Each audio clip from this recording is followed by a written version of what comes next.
আগরতলার মহাকরণে সমাজ কল্যাণ ও সমাজ শিক্ষা দপ্তরের বিশেষ সচিব তপন কুমার দাসের কাছে 24 দফা দাবি সনদ পেশ করে অল ত্রিপুরা ব্লাইন্ড অ্যাসোসিয়েশন। ডেপুটেশনে সংগঠনের সাধারণ সম্পাদক মিঠুন সাহা সহ অন্যান্য সদস্যরা উপস্থিত ছিলেন। এদিন তারা দৃষ্টিহীনদের শিক্ষা, কর্মসংস্থান এবং বিভিন্ন সরকারি সুযোগ সুবিধা নিয়ে একাধিক সমস্যার কথা তুলে ধরেন এবং দ্রুত সমাধানের দাবি জানান।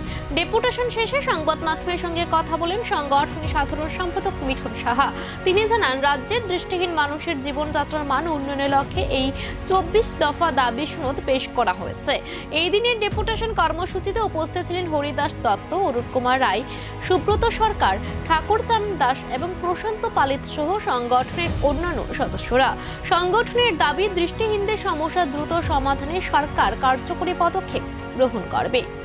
আজকে আমরা অল ত্রিপুরা ব্লাইন্ড অ্যাসোসিয়েশনের পক্ষ থেকে রাজ্য সরকারের সমাজ কল্যাণ এবং সমাজ শিক্ষা দপ্তরের যিনি বিশেষ সচিব শ্রীযুক্ত তপন কুমার দাস মহোদয়ের নিকট রাজ্যের দৃষ্টিহীনদের স্বার্থ সংশ্লিষ্ট মোট 24 দফা দাবির ভিত্তিতে এক ডেপুটেশনে মিলিত হয়েছি।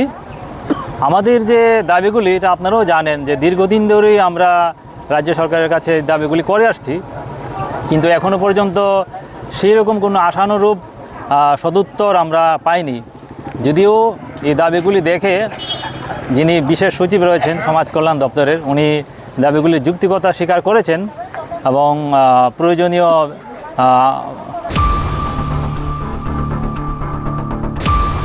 যেনে রেগনাই স্নানানি বাগৈ খতং বাখা ওলাবো কন্টিনিউ তংনাই বাই